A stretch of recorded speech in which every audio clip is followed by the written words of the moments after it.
Because of the great reporting of Chris Rufo, we got to see leaked footage from inside Disney of high-up Disney employees saying things like, "We have a not-so-secret gay agenda." Saying things like, we're adding in queerness wherever we can, and that, quote, no one is trying to stop the producer who was doing so. Another executive within the company said, if anything, we don't have enough LGBTQIA representation in content made for very small children. So what are we gonna do about it? Well, we're gonna do the same thing we always do. We're going to build alternatives. Americans have enormous economic might. They just don't have any alternatives. The Daily Wire is building those alternatives. And today I'm proud to tell you that we will be launching Daily Wire Kids. That is Daily Wire Kids. That is the co-CEO of Daily Wire, Jeremy Boring. As we saw last week, we talked about the razor ads that he's doing. He's going into many other side businesses. Now is to push back against how Disney is a little bit too woke, as they've now pushed back pretty publicly against the Don't Say Gay bill down there in Florida, and now they're fighting with Ron DeSantis. So as he made that announcement, there's some of the backgrounds of this business venture they're trying to do, where they're doing Daily Wire Kids, so all of your kids can watch some wholesome content. So the Daily Wire, who we know is a conservative media organization, has no history of producing children's programming, but it's using Disney's opposition to the Florida's Don't Say Gay law as a rallying point to enter the business of kids entertainment.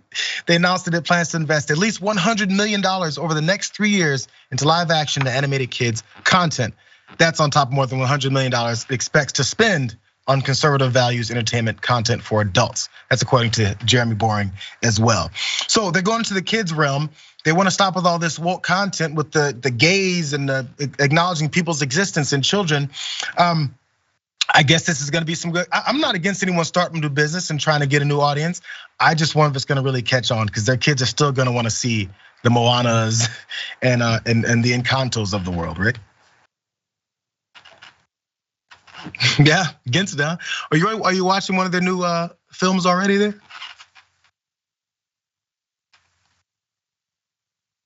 Gotta be honest, man. Boring the crap out of me. Oh God, please. It's incredibly boring. You talking about Jeremy? It's sort of like seeing Lou Bega, and he just keeps playing Mambo number 5.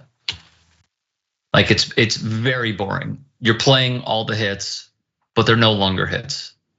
It's just old to me. I also find it to be rather interesting that they're going after a company that made their way in racial stereotypes. Of like, oh, you know what's really woke? You know what's super woke? Tarzan. You can't write this stuff, man. Like, hey, you know how we're gonna get back at the elites? We're gonna put out a razor so conservatives could shave their balls.